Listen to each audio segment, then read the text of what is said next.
Hey everybody, this is George Brasher with Shakedown of Thunder Sports, and you're about to watch the two Irish brothers. Go Irish. Brady Quinn on first down, plenty of time. Down the sideline, has his man, but the ball hangs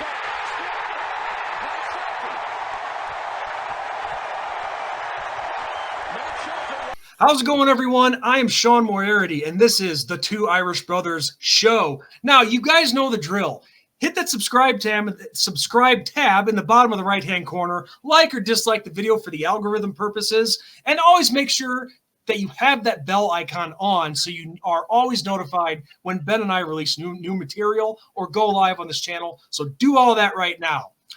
Now, as you guys can tell, Ben is still not here. He is still suffering from a laryngitis or whatever he has. His voice is still pretty out of it. But filling in, he's back, ladies and gentlemen. Matt Turbo Shelton, former wide receiver, joined us to earn his stripes to be a part of the Two Irish Brothers Show company. You ready for this, Matt? I don't know if I'm ready, but I'm honored to be here.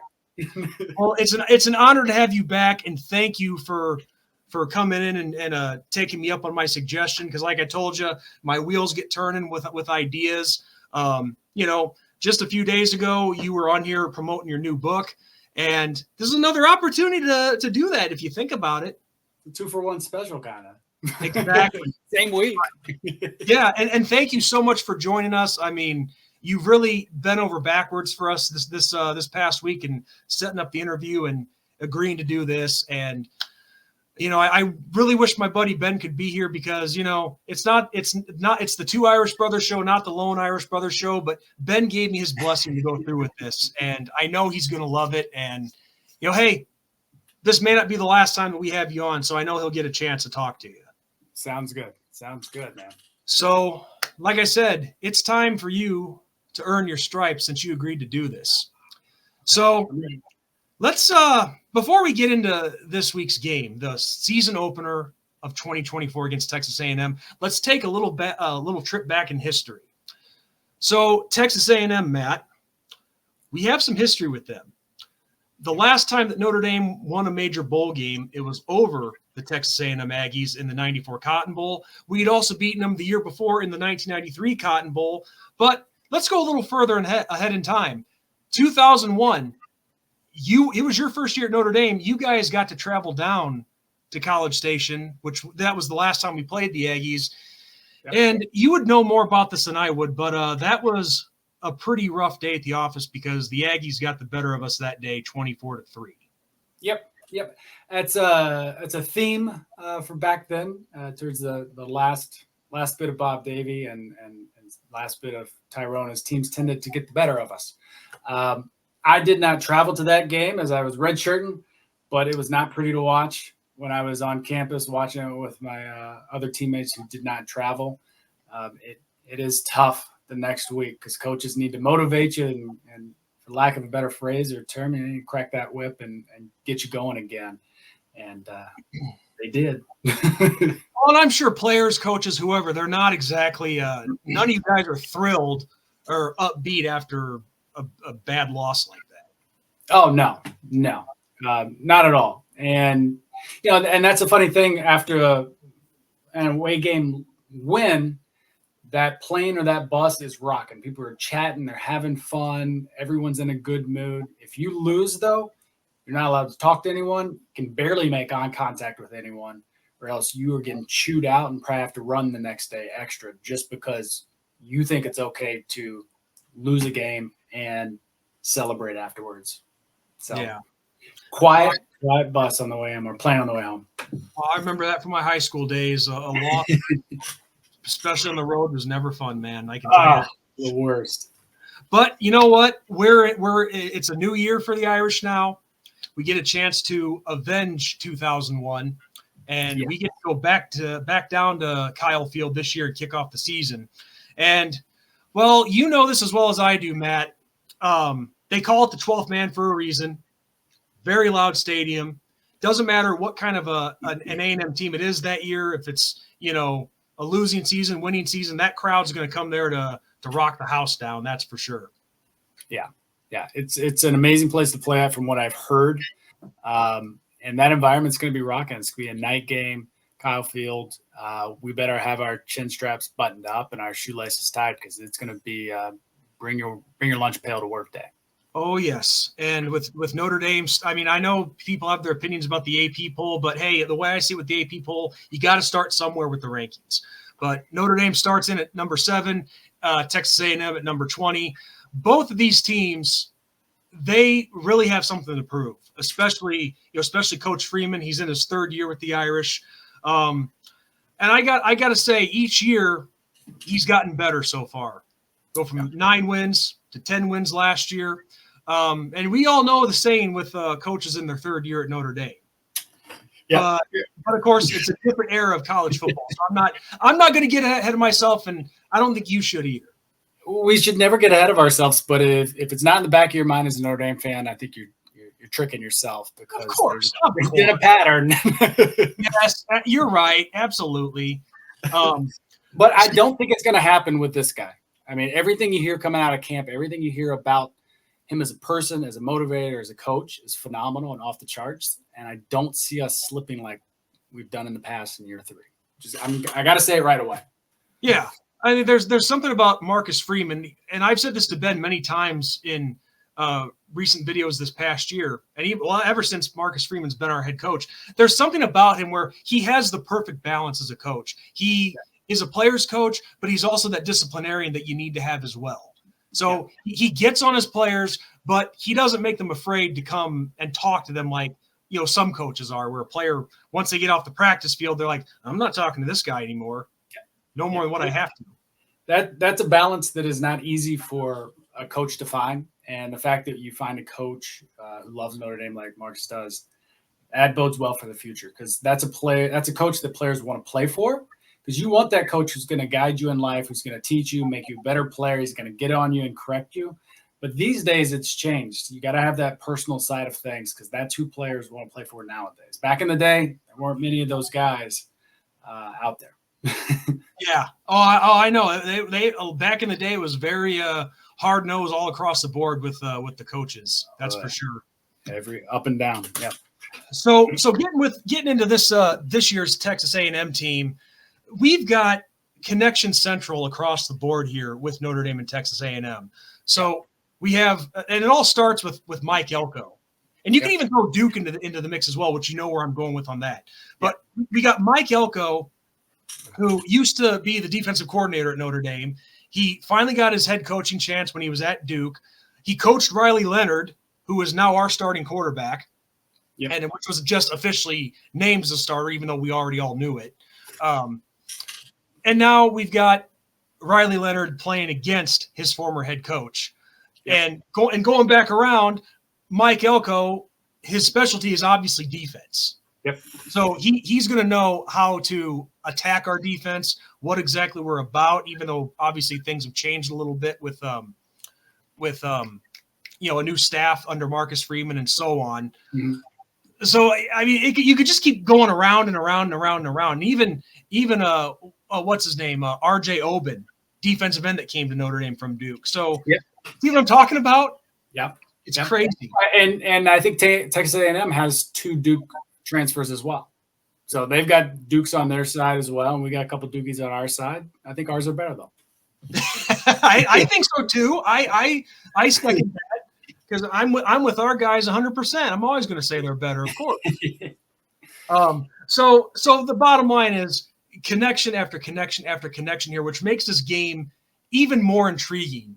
And then you add in a major environment like Kyle Field and College Station, 2 well-known programs. Both are trying to I don't know if I'd say rebound, but they are trying to get back to the top. I mean, now Texas A&M, they're coming off a 7-6 campaign, a victory in the Texas Bowl. I forget over who though, so forgive me for that. Yeah.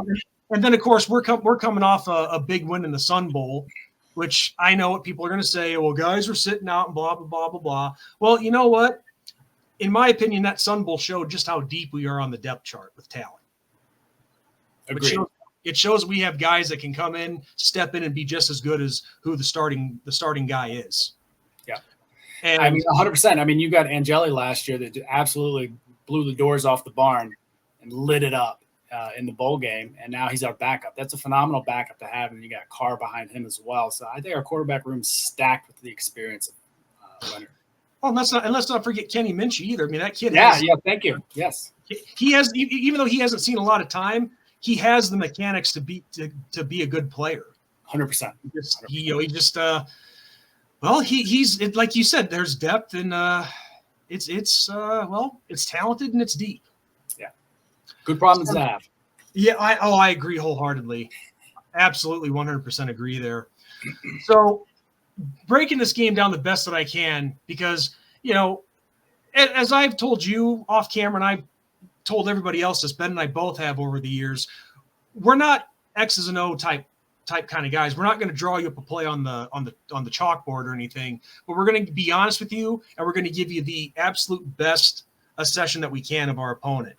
And now, Elko took over for Jimbo Fisher, who, well, what would you say, Matt? Would you say they pretty much just tried to buy a team down there under Jimbo?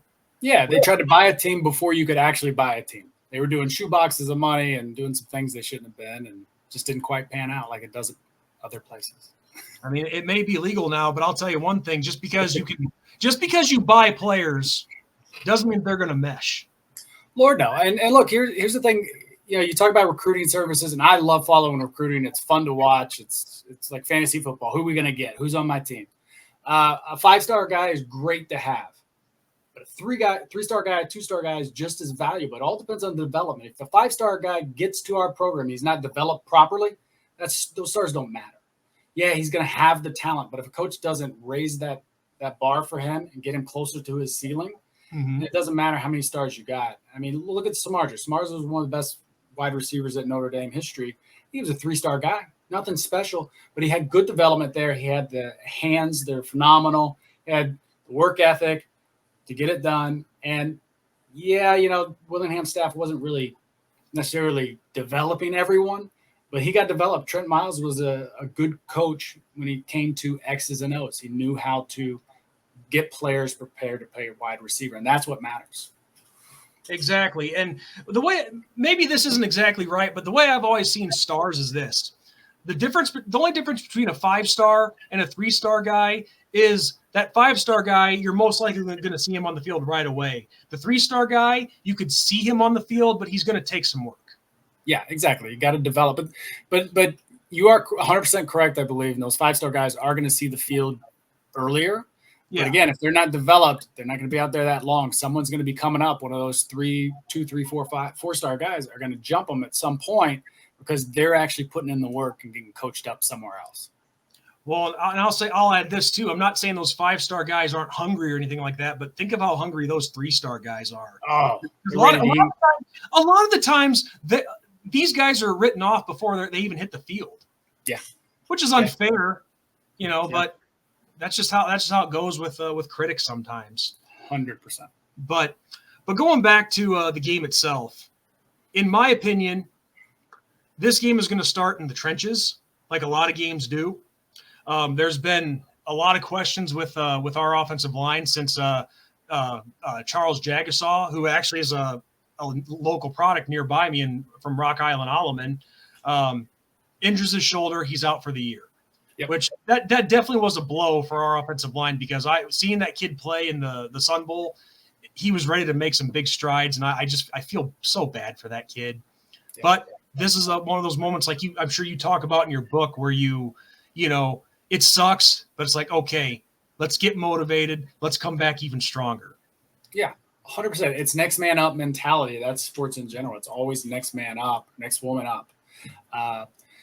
And we had to replace tackles anyways. Both our tackles left from last year. So it's a question mark no matter who's over there. Yeah, he had a great bowl game, but, things change over a year. And who knows how many players were pulled on the other side of that defense as well. So he'd have to come out and prove himself. And the one thing I can tell you about any young player playing, when you go on that first road trip and it's a place called Kyle Field under the lights with that crowd, you're going to have jitters. You're going to have nerves. You got to hold your water. And that's where, we could have some issues is on that tight end or that tackle position because the DN's on the other side. We got a transfer from Purdue that led the Big Ten last year with 10 sacks. He's freaking good. We're going to have to pay attention to him, which opens up stuff for the other edge. So our tackles are going to be under pressure all night. Yeah, and it wouldn't surprise me one bit if come Saturday night, we see some shuffling around on the offensive line. But I don't like to look too far ahead into the future. That's always how I've approached doing stuff on the show when we do these previews and recaps.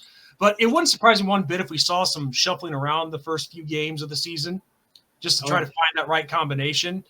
But at the same time, we do have some talent and we do have some depth in our offensive line, our offensive line room. So yeah, losing Jagasaw hurts, but as the point that you made, Matt, as much of a stride as he's made, who knows how he would have done at the first game of the season. Everything's pretty much a mystery at this point. Yeah, no, exactly. And look, this freshman, I don't know how many stars he is or whatever, but I guarantee he is hungry. And the lights may be bright, but as soon as he gets hit in the mouth once, he's going to wake up and he's going to show up. Yeah, I agree. That's usually how it is. Yeah. So yeah, definitely in the trenches is where the key is to this game, because this is maybe this is a stereotype, and but these Texas boys, man, when it comes to their football, they get really hungry and they're ready to attack. So our offensive line is really going to be needing to step up huge in this one, especially in a loud environment, a ruckus environment. But everywhere else across the board, I'm pretty happy with. I mean, we got Riley Leonard coming in at quarterback, who's very talented. It sounds like he's healthy, ready to go after getting hurt, ironically, against us last year.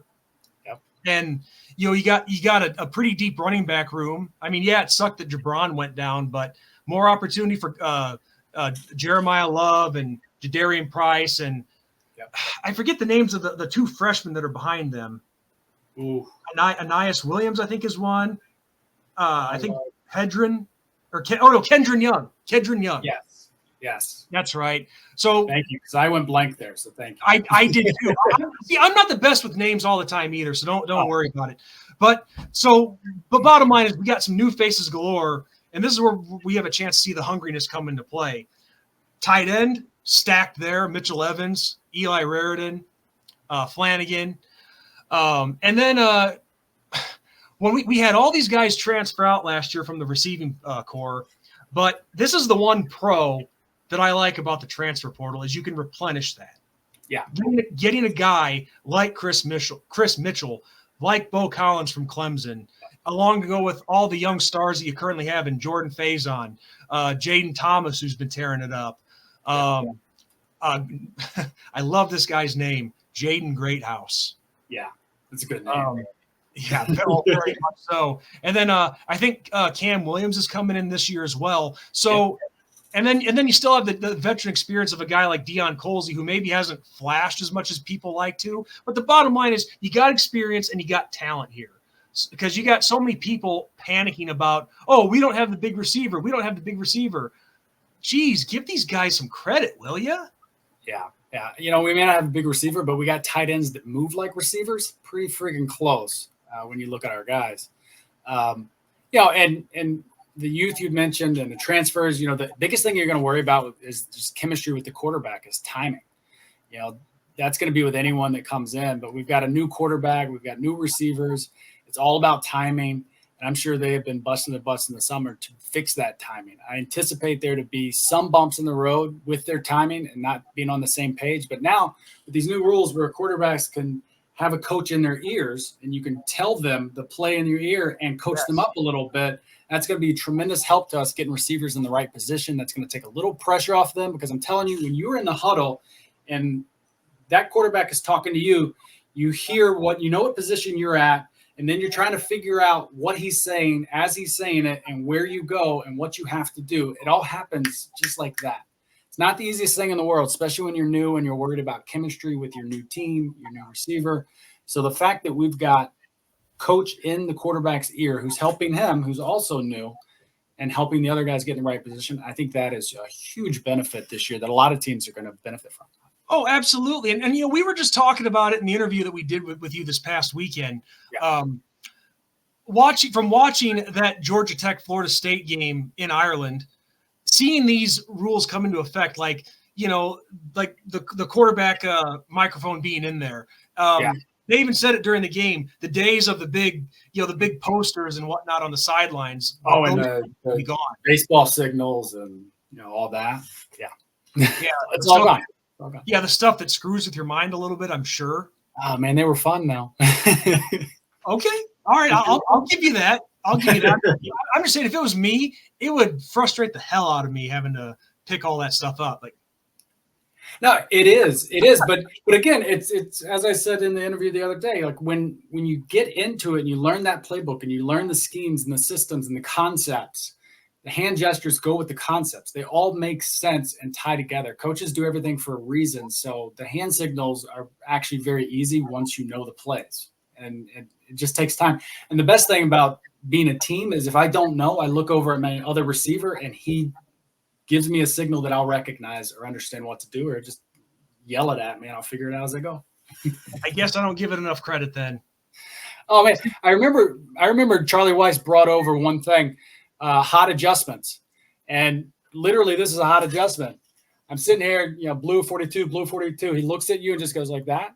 That just changed the play, and all I did was move my eyebrows. That changed the play.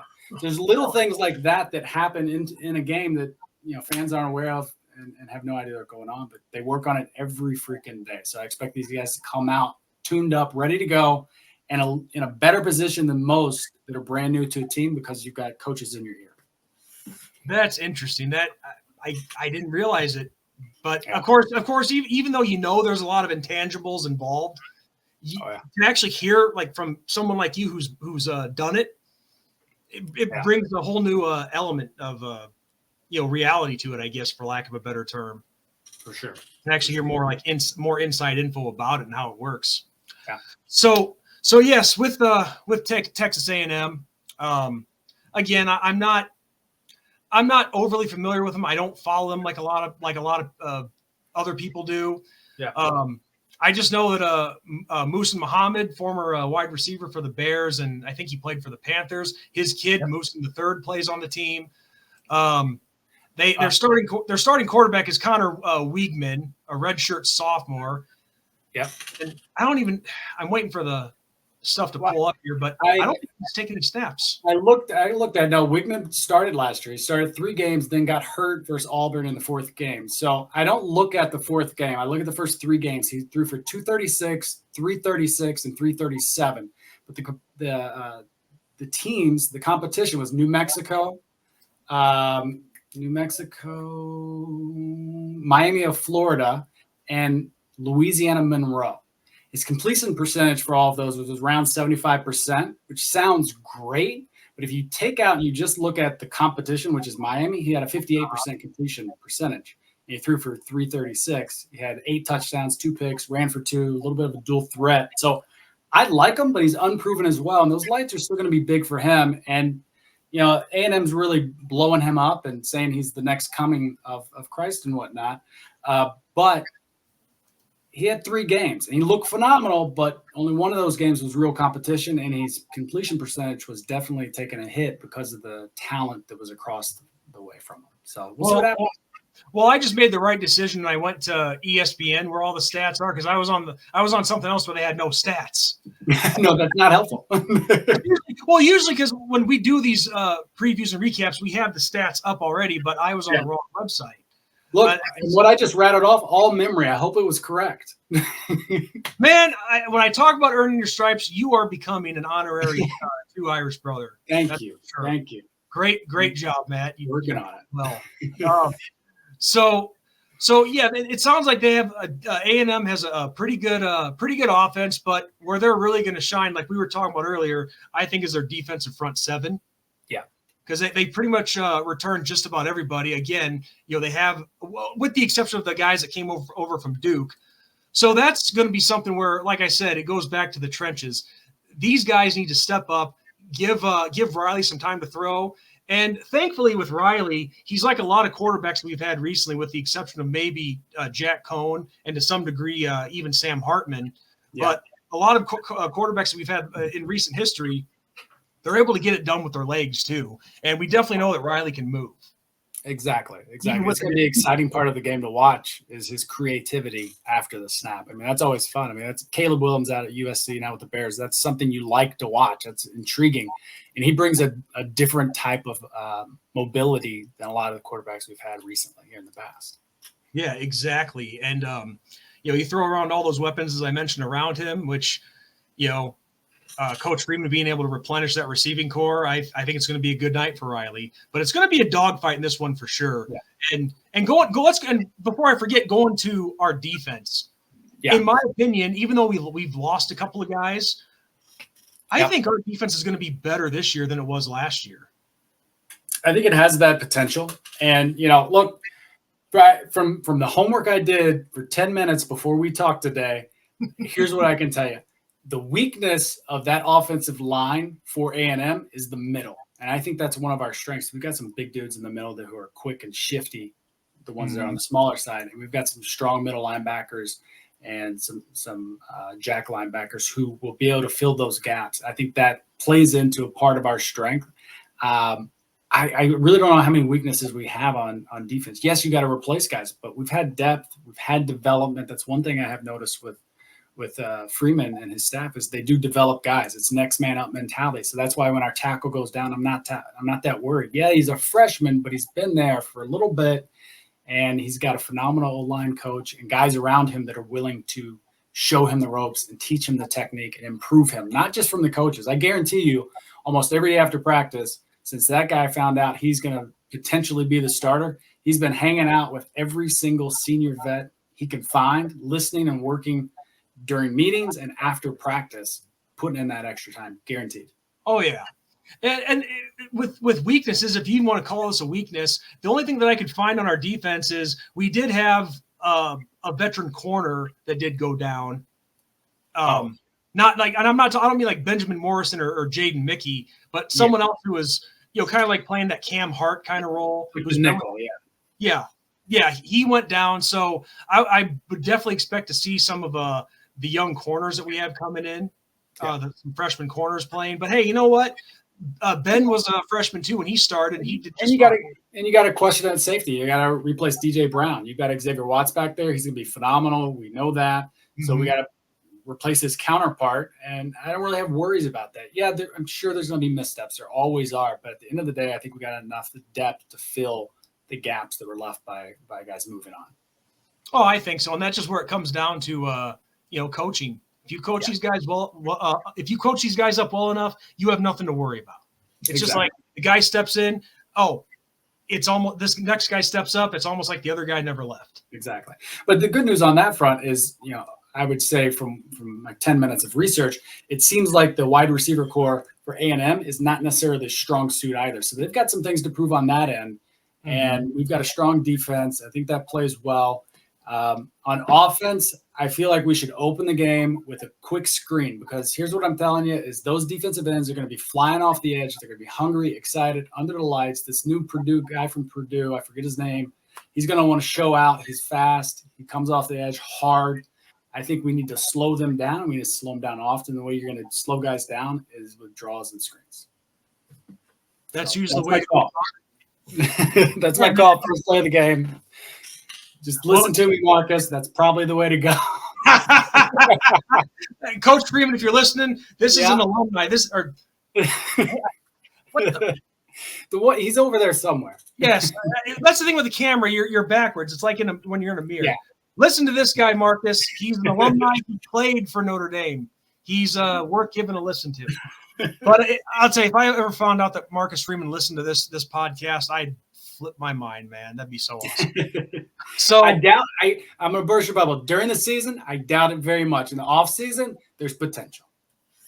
Yeah, probably, but no, during the season, absolutely not. He's way too busy, like any other coach. He's living in a cot in his office, I guarantee you. His wife's not happy.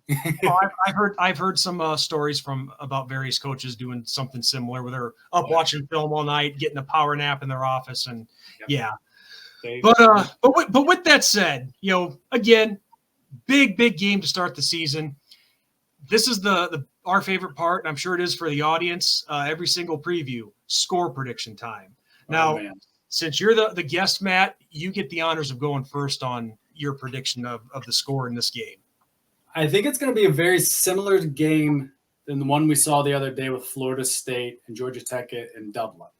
I think it's going to come out, be a lot of excitement. I think our game's maybe going to be a little sloppier on both sides of the ball. So we have some turnover issues, I think, to contend with. Just the environment, the noise is going to cause some things. So we got to fight through some bumps, but I think at the end we're going to pull it out 28-24. Oh. Yeah. Whew, giving us a heart attack to start the year.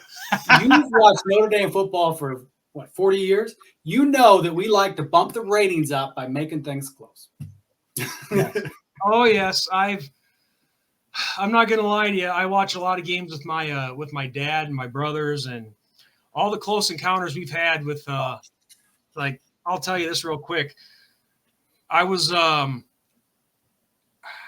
23 years old when we played Washington at home back in 2009, where we had 3 goal line stands, 2 back to back. We win it in overtime. I turn to my dad and I say, "Dad, I'm too old for this shit." The ripe old age of 23. I hear you. And I'm surprised, honestly, with this team, I'm surprised I lived to 38. You're doing great. You're doing great. Keep it up, buddy. Thank you, Matt. I appreciate that. So, all right, you got a pretty tight game here. Here's how I see this one going. I think it is going to be a hard-fought game, back and forth.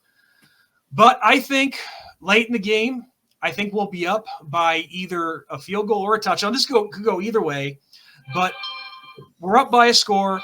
I could see us getting a late score to kind of put it away. So it's going to be a hard-fought game, but I see us winning this game by at least 2 scores. So I'm going to say 31-20. Okay, I like it. Over Texas A&M. You got no faith in their kicker. I respect that. I have no respect in their kicker? Yeah, 20. That means he misses an extra point. That's how I'm going to look at it. 3 touchdowns. All I'm saying is we'd score 4 touchdowns already. He's made 4 extra points. And you have made your stance. That kicker's terrible. You caught me.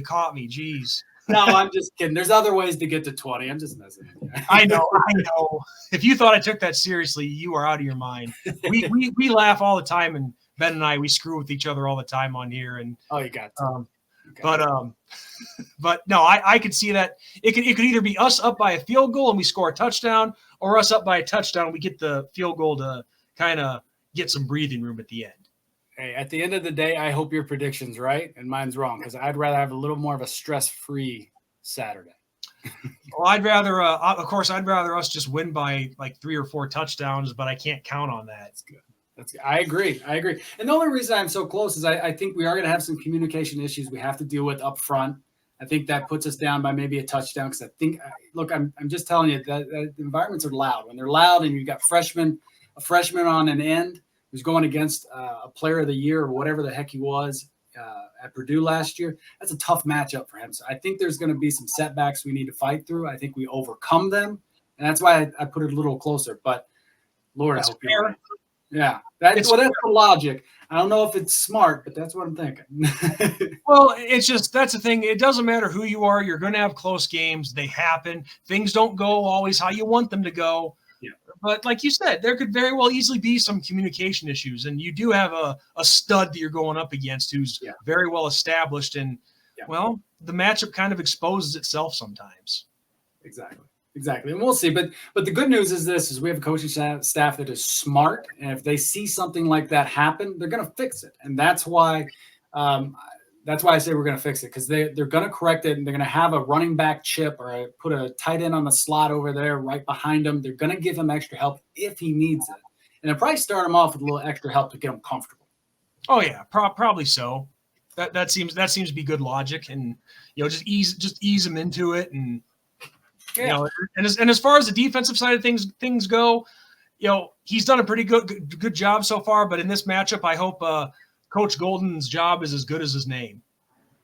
As good as gold, baby. Exactly, as good as gold. You knew where I was going with that. So on that note, again, Matt, just to give you a little extra plug for your book, you guys can go down to the link below and purchase Matt's book, and they will all come personally autographed, correct? All the ones that are purchased on my website, because Okay. I will sign them, make a little note, and ship it to you myself. And that's on risingthrougheveryfall.com. It's the name of the book with the informal through. You can go to Amazon, Barnes & Noble, wherever you buy your books, and find it online there. All right. Well, you guys just heard it. You want to buy the book, you can go to all your basic places like Amazon and so on. But if you want an autographed copy, go to Matt's website, posted in the description box below, and you will have an autographed copy. Or also, I will be on campus 4 times this year. And you can go to my Instagram, Matt Shelton 82, or Rising Through Every Fall. And next week, or later this week, I will put on which games I'll be there and what times and whatnot. So hopefully I can meet some of you guys in person. Oh yeah, that sounds good. So there you go. You guys want the total Matt Shelton experience? You're going to get it. So take advantage of it. Perfect. We've had an awesome time getting the Matt Shelton experience here on our channel. The interview you did with us the other day, everybody make sure to go and check that out. And Matt, thank you so much for, even though Ben's not here, he's here in spirit. Thank you for joining us here on our channel for the first time that we've ever done a preview with a former Notre Dame football player. And it's been an absolute blast and an absolute thrill. Good. Same for me. I appreciate it. It's good to talk football again. It's been a year, and I've been itching, and I just scratched it. So thank you so much for allowing me to get on and chat with you. Absolutely. It's a pleasure. And, I always say anytime we can get a former player on here to talk with us, it is what it is. I'm just telling the truth. It gives us more credibility, and not just to the audience, but to you guys as well in the Notre Dame football player community, knowing that, hey, we're not BS artists. We actually want to talk to you guys. We're the real deal, and you can count on us. I was talking with you offline about Darius Walker. I got to get him on here. I don't think it's going to happen this year. It's pretty busy, but next year I'm going to force him to do it.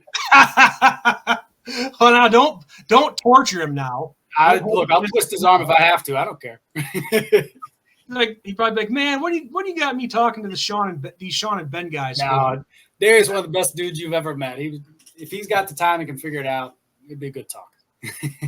Well, sounds good. We'd love to have him on. We'd love to have anybody. And it's been a blast talk with you. It's been a blast talking to. I'll tell you a true story. Irv Smith, tight end from back in the early '90s. And we thought this was a joke. It was somebody impersonating him, but he's been one of our biggest supporters since we started the show back in 2020. Nice. And I'm like, because he started following us on our Twitter page and all that. And I'm like, is this really Irv Smith? Because if this is someone screwing with us, just tell us now. He's like, no, Sean, it's me. And then he when he came on with us, and I met him in person back in Ireland last year, and like, okay, if that doesn't prove that it's real, then what's going to convince me? Exactly. So, but with that said, Matt, thank you for joining me for this preview. It was a lot of fun, and I just hope not just this game, but I hope the Irish go all the way this year. I mean, Seamus seems to think so. If you're not with Seamus, you're probably wrong. Yeah, I'll tell you that right now, fella. If you call me wrong, I'll hit you with a brogue kick. You hear? He's a champion, man. You got to go with champions. Don't go with the rest of that College Game Day crew. Yeah, they're experts, but I think Seamus knows football better. He's. I'm just not going to question him because I don't want to get my ass kicked. That's probably the smartest decision you made today. All right. Well, that's a good note to end this on. Again, Matt, thank you. You're always welcome to come back on here in the future if you want to. And awesome. Hopefully we get a chance to meet up in South Bend. Looking forward to it, man. Thank you for having me. All right. Well, thank you very much. And on that note, everybody, I am Sean Moriarty. Oh, my turn? Yeah. Matt Shelton, graduated 05, tons of coaches, author now. Go get the book. That's it. All right. So with that said, good night. God bless. And go Irish. Beat Texas A&M.